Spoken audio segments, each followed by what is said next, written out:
সিলেট নগরীর শামীমাবাদ এলাকায় একজন লন্ডন প্রবাসীর কয়েক কোটি টাকা মূল্যের সম্পত্তি উদ্ধার করে দিয়েছে সিলেট মেট্রোপলিটন পুলিশ। উদ্ধারের পর আয়োজিত কৃতজ্ঞতাসূচক অনুষ্ঠানে এসএমপির পুলিশ কমিশনার মোহাম্মদ রেজাল করিম বলেছেন, প্রকৃত মালিক তাদের জায়গায় থাকবে, অবৈধ দখলদার নয়। জবরদখলকারীদের বিরুদ্ধে কঠোর ব্যবস্থা চলমান থাকবে। সিলেট থেকে বিস্তারিত জানাচ্ছেন মঈনুদ্দিন মঞ্জু, ক্যামেরায় ছিলেন শামীম হোসেন। আমার পেছনে যে বহুতল পাঁচতলা বিশিষ্ট ভবনটি দেখতে পাচ্ছেন, এই ভবনটির মালিক একজন যুক্তরাজ্য প্রবাসী। 2018 সাল থেকে এই ভবনটি দুর্বৃত্তরা দখল করে রেখেছিল। বর্তমান সিলেটের পুলিশ কমিশনারের বলিষ্ঠ পদক্ষেপের কারণে আজকে এই ভবনটি দখলমুক্ত হয়েছে। উত্তরাধিকার সূত্রে বাড়িটির বর্তমান মালিক লন্ডন প্রবাসী সুয়েল বেগ জানালেন, বিগত আওয়ামী লীগ সরকারের আমলে বাড়িটি দখল করে নামকরণ করা হয়েছিল হোয়াইট হাউস।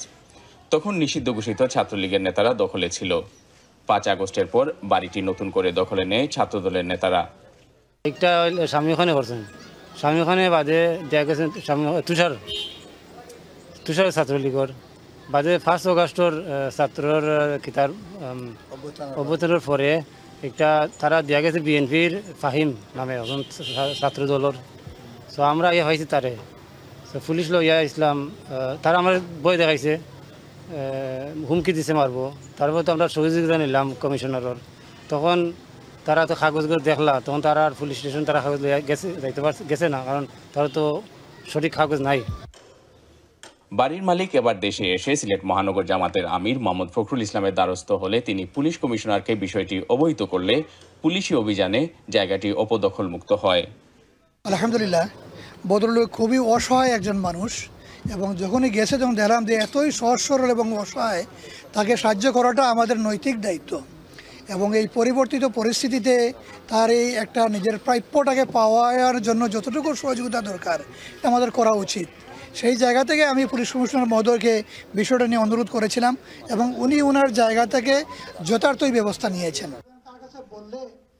এদিকে সিলেট মেট্রোপলিটন পুলিশের আইনি সহায়তা ও দক্ষ তৎপরতার মাধ্যমে বাড়িটি দখলমুক্ত হওয়ায় মালিক ও এলাকাবাসীর পক্ষ থেকে মঙ্গলবার শামীমাবাদ এলাকায় কৃতজ্ঞতা ও ধন্যবাদ জ্ঞাপন সভা হয়। এ সময় মহানগর বিএনপির ভারপ্রাপ্ত সভাপতি রেজাউল হাসান কোয়েস্টুদি, মহানগর জামাতের আমির মোহাম্মদ ফখরুল ইসলাম ও সিলেট প্রেস ক্লাবের সাবেক সভাপতি মুক্তাবিসুন নূর অতিথি হিসেবে উপস্থিত ছিলেন। তারা সবাই দলমত নির্বিশেষে ভূমি জবরদখলকারীর বিরুদ্ধে ঐক্যবদ্ধভাবে কাজ করার ঘোষণা দেন। একই সাথে তারা বর্তমান পুলিশ কমিশনারের দ্রুত ও কার্যকর ভূমিকার প্রশংসা করেন। উনি আজকে শুধু এই ঘটনাই না, আমি ওনার কাছ থেকেই শুনেছি বা মিডিয়ার মাধ্যমে জেনেছি, উনি ইতিমধ্যে 3-4টি সম্পদ, একটি সম্পদের দাম প্রায় 30 কোটি টাকার মতো, সেটি উনি উদ্যোগ নিয়ে কাগজপত্র যাচাই বাছাই করে মালিকের কাছে ফেরত দিয়েছেন। একটি শুভ উদ্যোগের সূচনা হয়েছে। আমি খুশি এই জন্য যে আমরা মনে করি যে বাংলাদেশের এই পরিবর্তনের সাথে সাথে বাংলাদেশের পুলিশ বিভাগেও আমরা অন্তত যেটা সিলেটে দেখতে পাচ্ছি বা কিছু কিছু যা দেখে একটা অত্যন্ত ইতিবাচক এবং আশাবাঞ্চক পরিবর্তন এসেছে। বিশেষ করে আমাদের সিলেটের পুলিশ কমিশনার মহোদয় তিনি অত্যন্ত আন্তরিক, ওনার মধ্যে একটি মানবিক বোধ আছে। অনুষ্ঠানে এসএমপির পুলিশ কমিশনার মোহাম্মদ রেজাউল করিম বলেন, প্রকৃত মালিক তাদের জায়গায় থাকবে, অবৈধ দখলদার নয়। প্রয়োজনে ভূমি অপরাধ প্রতিরোধ ও প্রতিকার আইনে জবরদখলকারীদের বিরুদ্ধে কঠোর ব্যবস্থা নেওয়া হবে।